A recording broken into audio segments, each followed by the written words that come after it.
Assalamualaikum warahmatullahi wabarakatuh. A'udzu billahi minasyaitonir rajim. Bismillahirrahmanirrahim. Alhamdulillah. Alhamdulillahi rabbil alamin. Assalatu wassalamu ala asyrafil anbiya wal mursalin wa ala alihi wa sahbihi ajma'in. Wa ba'd. Semua yang saya hormati, semua yang saya kasihi, alhamdulillah kita dapat bersama lagi dalam pertemuan kita ini melalui FB di Dewan Dakwah Majlis Dakwah Negara yang kita bersiaran setiap pagi dengan para asatizah kita yang sama-sama cuba untuk berkongsi kebaikan-kebaikan yang ditinggalkan oleh Rasulullah sallallahu alaihi wasallam kepada kita semua. Semoga kita dapat melalui hari dengan yang terbaik. Semoga insya-Allah kita terus bersama dan kita tag, kita ajak seramai mungkin rakan-rakan kepada bersama dalam Dewan Dakwah Majlis Dakwah Negara ini, kerana dengannya kita dapat membentuk sebuah jamaah, wadah, platform yang tidak lain dan tidak bukan adalah untuk kita mencari keredaan Allah Subhanahu wa taala. Jadi sebenarnya sokongan, doa, itu semua adalah merupakan perkara yang kita perlukan di Dewan Dakwah Majlis Dakwah Negara, dan dengan sokongan dan doa itulah pasti insya-Allah akan dapat menyemarakkan lagi usaha-usaha dakwah yang kita rancang demi untuk memartabatkan kalimah Allah, li'a'la'i kalimatillah, seperti yang diwasiatkan oleh Rasulullah kepada kita semua, ya.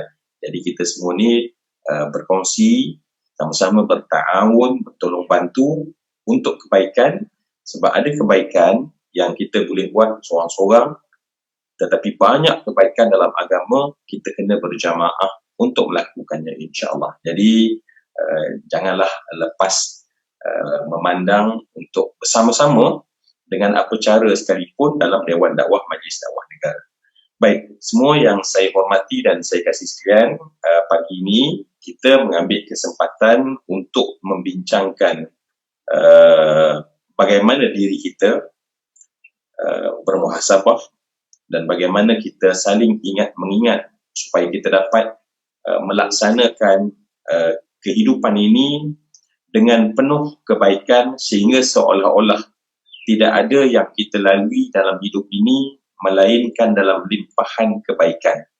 Sebab pastinya dalam agama kita ini jalan kebaikan itu tersangat banyak, ya. Jalan kebaikan itu tersangat banyak.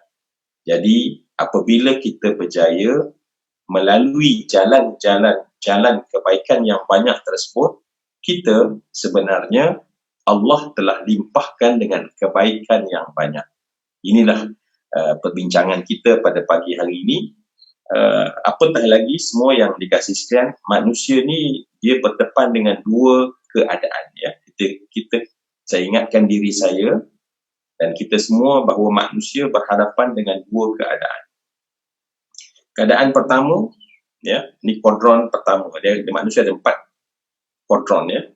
Yang pertama, manusia ni dia jahil. Manusia tidak tahu. Manusia tidak berpengetahuan, ya. Ini adalah manusia dilahirkan begitu. Ya, tak ada manusia lahir-lahir terus jadi alim. Ya. Kita lahir dalam keadaan tidak tahu. Seperti tidak berbaju, begitulah tidak berpengetahuan. Arian. Dalam keadaan tidak punya apa-apa. Baik. Maka bagaimana kita nak menyelesaikan supaya dapat kita melakukan kebaikan? Maka tidak ada jalan melainkan dengan ilmu. Jadi kita masuk kepada kuadran yang kedua, orang yang berilmu. Jadi daripada jahil, kita masuk kepada orang berilmu, orang yang belajar, orang yang mengetahui, orang yang pandai, Macam inilah yang kita lakukan ini ya. Jadi bila kita masuk kepada kuadran yang kedua, maka jadilah kita itu sibuk dengan ilmu pengetahuan. Yang inilah disebutkan oleh Nabi, dua manusia yang tak akan pandai puas-puas. Yang pertama adalah pemburu dunia, yang kedua adalah pemburu ilmu. Jadi kita minta kita ni biarlah menjadi orang yang tak puas-puas duduk dalam kuadran yang kedua, yakni orang yang sentiasa berfikir. Dan saya yakin kita-kita yang bersama dalam tazkirah pagi, contohnya di Dewan Dakwah, Majlis Dakwah Negara ni adalah kelompok ini. Kelompok yang pagi-pagi lagi dah cari bagaimana kita dapat. Tadi dah kuliah subuh, Ustaz Jafri ada, Umi, Dr. Robiah ada, Ustazah Isfadiah ada, Ustaz Mahyudin ada sediakan, Al-Fadhil Ustaz Syed Kadir contohnya menyediakan, para asatizah kita, Ustaz Hafiz, saya menyebut sebagian nama maknanya orang yang memburu ilmu, dia akan cari di mana saja apatah lagi kita di musim PKP ini kita tak dapat nak ke mana-mana, tetapi sebenarnya tak menghalang kita untuk masuk dalam kuadran yang kedua. Kita akan jadi sibuk, dan bila kita masuk pada kuadran yang kedua, maka jadilah kita orang yang amalnya sahih. Amalnya sahih, amalnya betul. Kita masuk kemudian kepada kuadran yang ketiga. Kuadran yang ketiga. Baik. Bila kita melakukan amal, dan dulu tak solat, dulu tak baca Quran, pandai baca Quran, kena tajwidnya. Dulu kita tak melakukan amal-amal, Baik, kita kena ingat daripada kuadran yang pertama, daripada kita tidak tahu kepada tahu, kemudian daripada tahu kita menjadi orang yang beramal, perjalanan kita untuk kebaikan tak berhenti. Sebab manusia ini setelah daripada dia tak tahu kepada tahu dan kemudian dia beramal, boleh jadi amalnya tidak efisiensi lagi. Amalnya tidak efisien. Dia contohlah kalau kita kata suami isteri contoh dulu nak kahwin, belajar menuntut ilmu, mempersiapkan diri bagaimana nak jadi seorang suami, apa tanggungjawabnya, apa tanggungjawab seorang isteri. Baik, di peringkat awal perkahwinan, kemudian berkahwin, lama-lama makin-makin melaksanakan peranan masing-masing, isterinya dengan peranannya. Baik, lama kelamaan apa jadi pada manusia? Bila dimasuk pada kuadran yang ketiga, maka lama-lama dia jadi seperti orang tak tahu, walaupun dia tahu. Yang pertama, kuadran yang pertama ialah memang dia tak tahu, dia tak beramal. Tetapi setelah dengan ilmu, maka lama-lama rupanya dengan ilmu semata-mata, maka menjadikan dia tahu tetapi tak buat. Nampak tak? Tadi dia tak buat kerana dia tak tahu, tetapi sekarang kita masuk pada kuadran yang ketiga, yang kritikal, kita macam tahu. Kita tahu, bukan macam tahu, kita tahu, tetapi kita tak buat. Maka kita kena masuk pada kuadran yang keempat untuk istiqamah adalah dengan kesedaran dan peringatan. Jadi rupanya, betul lah Imam Ghazali kata, manusia ni bukan sekadar perlukan kepada ilmu, tetapi ma'rifah, tetapi yang dimaksudkan dengan az-zikra, peringatan, fa inna dzikra tanfa'ul mu'minin, yang Allah sebut dalam Al-Quran. Peringatan itu berguna untuk orang beriman, sebab dulu tak beriman, sekarang beriman dan berilmu, kemudian beramal. Untuk istiqamah dalam amal, kena dzikra, kena ada peringatan untuk membangkitkan kesedaran. Hanya dengan kesedaran, hanya dengan peringatan yang kita gunakan, barulah insya-Allah kita masuk pada kuadran yang keempat tadi. Maknanya kita akan berterusan istiqamah melakukan amalan, dan amalan tersebut kekal bersama dengan kita sampai bila-bila. Sampai bila-bila, sampailah kita dijemput pulang oleh Allah Subhanahu Wa Taala. Ini kesedaran yang perlu difahami. Sebab setengah orang hanya duduk dalam kuadran yang kedua dan yang ketiga, dan dia tak suka untuk kemudian peringatan, tazkirah, seperti inilah contohnya pagi ini kita berkongsi peringatan-peringatan. So berkongsi peringatan-peringatan adalah kita sedang berada di kuadran yang keempat, supaya kita terus-terusan melakukan kebaikan, dan jangan kita rasa tersinggung, aku dah tahu dah benda ini. Sebab apabila kita dah tahu dan orang mengingatkan benda yang dah tahu, menunjukkan bahawa kita sedang berada pada kuadran yang keempat. Baik, semua yang dikasih Islam itu adalah kerangka asal yang perlu ada kepada kita, dan kerana itulah untuk kita kekal berada di dalam kuadran yang keempat, sehinggalah kita bertemu dengan Allah yang namanya istiqamah, yang ia menjadi standard kepada penerimaan amalan seorang hamba di sisi Allah. Maka sebab itu, marilah kita cuba mengingatkan balik, mengingatkan balik. Sebab itu di situ adanya muhasabah. Muhasabah. Sayyidina Umar berkata, hasibu anfusakum qabla an tuhasabu. Ini cakap-cakap pada kuadran yang keempat, bahawa hisablah diri kamu, hitunglah diri kamu, qabla an tuhasabu, sebelum kamu tu dihitung oleh Allah Subhanahu wa taala. Sebab tu Nabi sebut dalam hadis diriwayatkan oleh Imam Tirmizi, al-kayyisu man dana nafsahu wa alima wa amila lima ba'dal mauti. Orang yang bijak, kata Nabi, ialah orang yang menghitung dirinya, membuat penghitungan dirinya, dan kemudian beramal untuk sesudah kematiannya. Jadi semua yang saya kasih sekalian, bila kita sedar tentang perkara ini, maka akan menjadi satu lagi perkara yang kita perlu dalam hidup, ialah peringatan. Dan peringatan yang utama adalah mengingatkan peranan kita. Kita masuk pada step yang kedua. Peringatan yang kita perlukan, apa yang nak diingatkan itu? Kita perlu diingatkan tentang peranan kita. Sebab kita, kebaikan itu ialah berlega dalam bidang ataupun peranan kita. Maka kita ulang balik, apakah peranan kita, apakah peranan saya, apakah peranan kita semua? Kita ada 3 peranan. Selama mana kita hidup, kita ada 3 peranan. Yang pertama, peranan kita sebagai seorang hamba kepada Allah.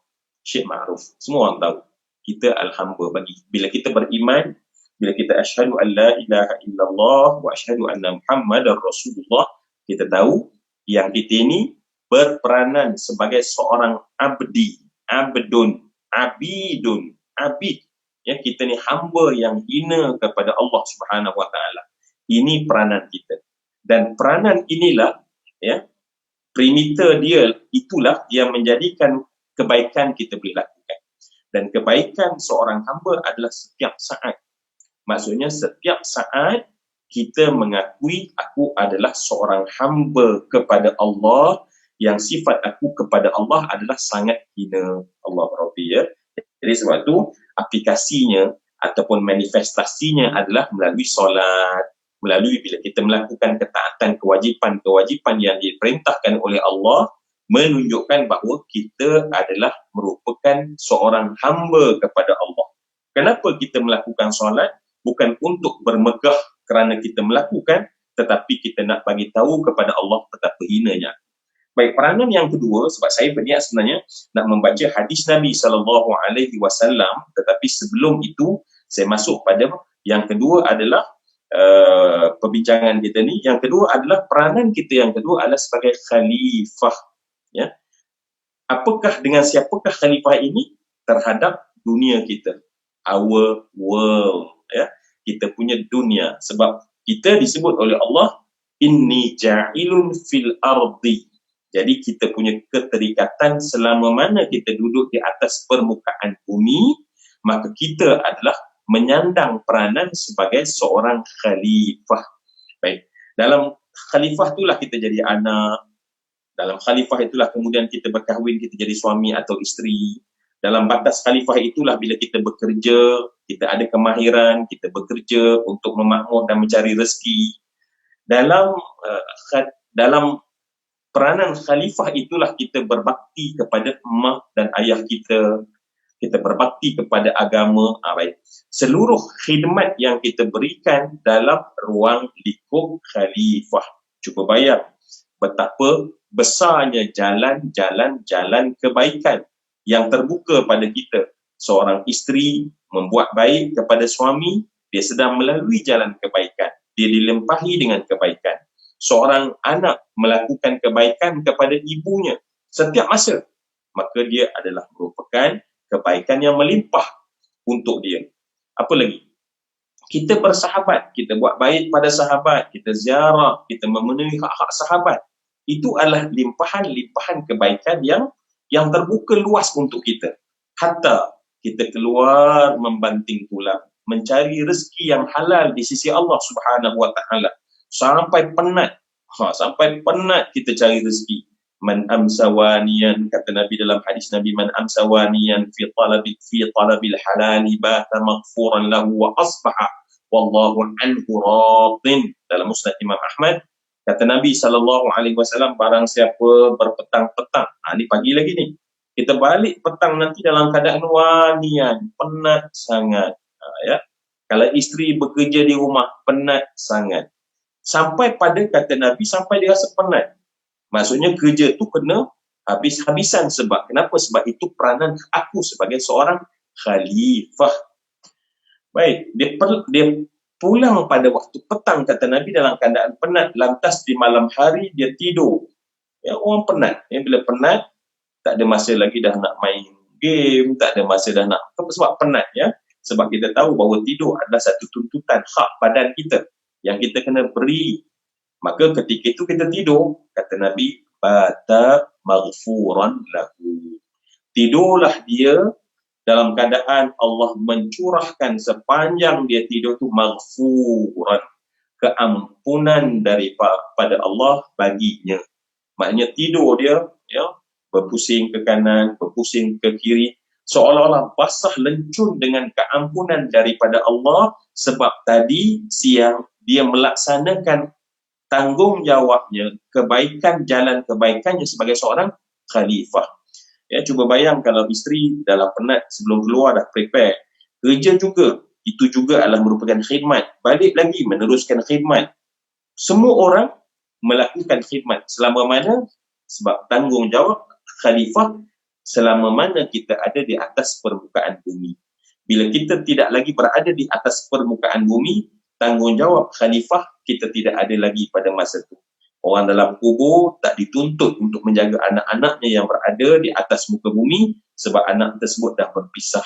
Seorang suami yang meninggalkan isterinya, maka isterinya pun telah terpisah sebenarnya dalam talak yang kekal.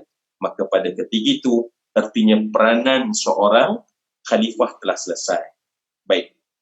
Yang ketiga, peranan kita adalah seorang imaman, pemimpin. Jadi kita intermanusia, sesama manusia, kena ada yang disebut sebagai peranan sebagai seorang pemimpin. Dan peranan seorang pemimpin ini Nabi dah gambarkan bukan hanya pada suami dalam rumah tangga, bukan hanya anak sulung dalam rumah tangga, tapi kata Nabi, kullukum ra'in. Nabi menyebutkan bahawa setiap kamu, maknanya likulli sakhs, setiap individu, maka sesungguhnya kamu adalah imaman ataupun pemimpin, mafhum daripada kata Nabi SAW, ra'in sebentar tadi. Jadi kerana itu semua yang saya kasih sekalian, kalau kita sedar, fahamlah kita bahawa jalan peranan yang kita mainkan di dalam agama kita, dalam menurut penilaian agama kita, peranan sebagai seorang hamba, dan kita lakukan peranan sebagai seorang hamba, itulah jalan kebaikan untuk kita. Dan kemudian peranan kita sebagai seorang khalifah, itu lagi merupakan jalan berganda untuk kebaikan-kebaikan kepada kita. Dan kita melaksanakan peranan kita dengan amanah dan tanggungjawab sebagai seorang pemimpin, maka dia juga merupakan perkara-perkara yang merupakan jalan-jalan kebaikan. Nampak? Kita dapati bahawa bila kita melalui seluruh peranan-peranan tersebut, maka kita sebenarnya memenuhi hidup kita dengan limpahan kebaikan-kebaikan yang sangat banyak. Apa maksud kebaikan? Kebaikan adalah al-khair ataupun al-amal as-salih, ya, yang disebut sebagai wal baqiyatus salihatu khairun 'inda rabbika thawaban wa khairun amala, ya.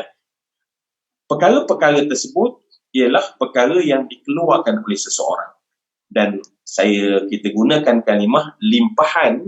Kerana apa? Sebab bila kita gunakan kalimah limpahan, artinya bila kita melakukan kebaikan, kita melakukan amal soleh, maka sebelum kita mendapat pulangan di sisi Allah yang bermula ketika kita memetiknya di alam kubur, maka Allah Subhanahu Wa Taala telah pun melimpahkan baginya kebaikan di atas muka bumi lagi. Jadi, untuk kita dapat limpahan kebaikan, kita kena berikan kebaikan terlebih dahulu. Untuk kita mendapat limpahan cahaya rahmat dan redha daripada Allah Subhanahu Wa Taala, kita kena terlebih dahulu memberikan kebaikan-kebaikan. Kerana itulah Nabi SAW, saya nak baca hadis ni sebagai 10 minit yang terakhir dalam tazkirah pagi, supaya kita semua dapat refresh bahawa sebenarnya bagaimana, sebab manusia ramai yang terperangkap, aku ni rasa macam tak bagus lah, ya, aku ni rasa macam tak best lah, tak seronok lah. Dia masuk kepada perkataan-perkataan yang lebih negatif lagi. Kita rasa penat. Tadi Nabi kata penat. Penat itu adalah memang berlaku pada fizikal, bukan berlaku kepada dia punya minda. Tetapi manusia kebanyakannya penat pada minda, jemu pada minda, puah orang Kelantan kata, pada minda, ya, kalih. Semua itu adalah berlaku pada minda yang menyebabkan akhirnya fizikal dia akan tertumpah kepada fizikal kita. Kita jadi orang penat, kita jadi tak ada orang yang tak ada harapan, kita jadi orang yang tak ketahuan, ya. Kenapa berpunca? Sebab kita tak melepaskan kebaikan daripada kita, ya. Maka dengan sebab kita menahan kebaikan, dengan sebab pemikiran yang mengikat kita tadi, ya, yang disebut sebagai limiting belief, ya, ada limit kepercayaan dalam kepada kita. Aku tak boleh buat benda ni, ialah baik. Semua benda-benda negatif itu sebenarnya adalah perkara yang membelenggu kita. Satu belenggu, dua belenggu. Sebab bila kita dah buat limiting belief, katalah seorang isteri atau seorang suami, ya, penat bekerja. Kemudian sedangkan sebagai khalifah, bila dia balik ke rumah, dia sebagai seorang suami atau sebagai isteri. Tetapi dia, kerana dia telah meletak limit dalam kepercayaan dia bahawa aku ni penat, maka tidak ada lagi ruang khidmat dia pada suami dia, kepada anak dia, pada isteri dia bila dia pulang ke rumah. Jangan cakap pula tiba-tiba dalam penat nak beri khidmat pula tiba-tiba pada ibu atau ayah. Jangan cakap pula kita nak tambah lagi kebaikan kepada kawan-kawan yang sakit yang kita perlu ziarahi. Semuanya bermula di mana? Bermula pada kesedaran kita. Jadi sebab itu kita sebutkan tadi 4 kodron tadi, mana kesedaran inilah yang kita kena bina dalam diri kita, dan kesedaran tersebut yang kita kena minta, yang sebenarnya konten dalam kita minta ihdinas siratal mustaqim, hidayahkanlah kami ya Allah jalan yang lurus, adalah merupakan salah satu yang termasuknya adalah supaya kita minta Allah berikan peringatan supaya dengan peringatan itu kita kekal berada di atas jalan yang lurus. Sebab itulah Nabi SAW, kalau kita tengok dalam hadis yang ke-36 yang dihimpunkan oleh Imam Nawawi daripada Abi Hurairah radhiyallahu anhu, berkata, bersabda Nabi SAW, man naffasa an mu'minin qurbatan min qurabid dunya naffasallahu anhu qurbatan min qurabi yaumil qiyamah, wa man yassara ala mu'sir yassarahullahu alaihi fid dunya wal akhirah, wa man satara musliman satarahullahu fi ad-dunya wal akhirah, wallahu fi aunil abdi ma kana al-abdu fi auni akhihi. Ya, hadis tu ada panjang lagi, tetapi bab ilmu. Jadi sebab tu Nabi SAW menyebutkan kepada kita apakah yang sepatutnya kita lalui pada pagi ini. Jadi pada pagi yang sebegini, sepatutnya kita bertanya pada diri kita dengan penuh positif setelah kita bangkit dengan kata, ya Allah, segala puja dan pujian kepadamu ya Allah, yang telah memberi peluang aku hidup lagi ya Allah, yang dengan sebab aku hidup ini tujuannya adalah untuk aku melaksanakan peranan aku. Maka pada ketika itu kita akan berfikir, apakah kebaikan yang boleh aku bina pada hari ini? Siapakah manusia yang boleh aku tolong pada hari ini? Bagaimanakah kita nak berikan kebaikan yang terbaik kepada suami ataupun isteri kita? Kita nak beri yang terbaik kepada anak-anak kita. Sebab dengan minda kita nak beri yang terbaik, maka kita dah buka limiting belief kita. Sebab limiting belief kita, kalau hanya berada pada daerah untuk hanya buat baik, maka pada ketika itu hanya buat baik, kita hanya dapat baik dalam hidup. Sedangkan apa yang kita nak dalam hidup, tak ada orang nak kita dapat hanya sekadar lulus saja. Kalau periksa, kita nak kita itu mumtaz, ya? Kita nak excellent. Maka rupanya kunci kecemerlangan, keexcellenan itu ada bukan pada orang, tetapi bukan pada pemberi markah. Pemberi markah tak boleh beri kita excellent, tak boleh beri kita mumtaz, tak boleh beri kita 100, melainkan kita yang memberi markah 100 pada diri kita. Jadi sebab tu bila kita beri markah 100, maka sebab tu Nabi mengajarkan kepada kita dalam hidup kita, bangun saja untuk mendapat limpahan kebaikan, kena setting dalam kepala, membuang limiting belief, kerana Allah telah beri semua sarana untuk kebaikan itu dengan daerah peranan yang kita sebutkan tadi. Maka sebab itu Nabi SAW menyebutkan bahawa barang siapa yang melepaskan satu-satu kesukaran bagi seorang mukmin, ya, cuba bayang kesukaran tersebut, kita punya orang kata perimeter kita, ya, tentulah yang pertama sekali dalam daerah rumah tangga kita. Kita tengok adakah kita melepaskan kesusahan-kesukaran orang yang rapat dengan kita, ya, dengan mak ayah kita. Mak kita susah ketika ini, adakah kita melepaskan kesusahannya? Dan kemudian bila kita itu adalah merupakan core, maknanya melepaskan manusia di dalam keadaan susah. Kemudian kita pergi lebih jauh, ya. Sebab itu kena tengok kepada peranan kita, ya. Barulah kita akan bertindak, tak seperti kata orang-orang tua menyusukan kera di hutan, anak mati kelaparan, ya. Kerana apa? Sebab itu adalah kebijaksanaan orang tua bercakap tentang perimeter peranan kita sebagai khalifah sebentar tadi, ya. Dan kemudian kalaulah kita rasa kita dah berjaya melepaskan nafasaan mukmin kurbatan, maka yang kita masuk yang kedua. Apa yang kedua? Kita yassar. Kita itu memudahkan, ya. Kita buat kerja memudahkan. Apa yang kita boleh bantu untuk mudahkan orang, ya. Sesimpel kita nak keluar, kemudian orang tu tersekat dan kemudian kita bagi dia laluan. Kita telah melakukan, kata Nabi, yassara ala mu'min. Kita memudahkan urusan seseorang mukmin. Kerana itu semua yang saya kasih sekalian, Masya Allah, ya. Dan yang ketiga daripada peringatan Nabi yang kita nak buat pada hari ini, insya-Allah saya nak membebaskan seorang daripada kesempitan. Saya nak memudahkan seseorang. Dan kemudian yang ketiga adalah saya nak menutup keaiban seseorang. Itu misi saya pada hari ini dan itulah vision yang saya nak capai pada malam hari, tidur dalam keadaan melaksanakan, mencapai visi tersebut. Jadi kita buat visi jangka pendek, makna malam hari insya-Allah kita menjadi orang yang dilimpahi dengan kebaikan. Kenapa? Sebab aku telah berjaya melaksanakan ketiga-tiga yang disebutkan oleh Nabi, dan inilah misi yang kita memperuntukkan masa yang kita ada, potensi yang kita ada, apa yang Allah anugerahkan kepada kita untuk kita mencapai kebaikan. Dan ingat, markah bukan diberi oleh pemberi markah, tetapi kita yang memberi markah untuk 100 tersebut. Hanya kita nampak, oh pemberi markah, penjaga peperiksaan yang memberi markah 100, dia tak boleh beri 100 kalaulah sekiranya kita tidak jawab betul pada semua sekali soalan kita. Tetapi setelah kita jawab semua sekali, maka pemberi markah mustahil dia tidak akan boleh memberi markah yang kurang kepada kita. Berbalik kepada diri kita untuk mendapat limpahan kebaikan, dia bermula daripada kita, dan syukur pada Allah kerana kita telah mulakan dengan yang baik dan cemerlang pada awal pagi. Semoga insya-Allah kita semua berada di dalam kebaikan, hatta, saya ulang sekali lagi, hatta walaupun tidur di waktu malam, bata maghfuran lahu wa asbaha, dan bangkit pada pagi esok insya-Allah ketika dihidupkan lagi oleh Allah Subhanahu wa taala dalam keadaan Allah redha kepadanya. Itulah yang kita nak buru dalam kehidupan.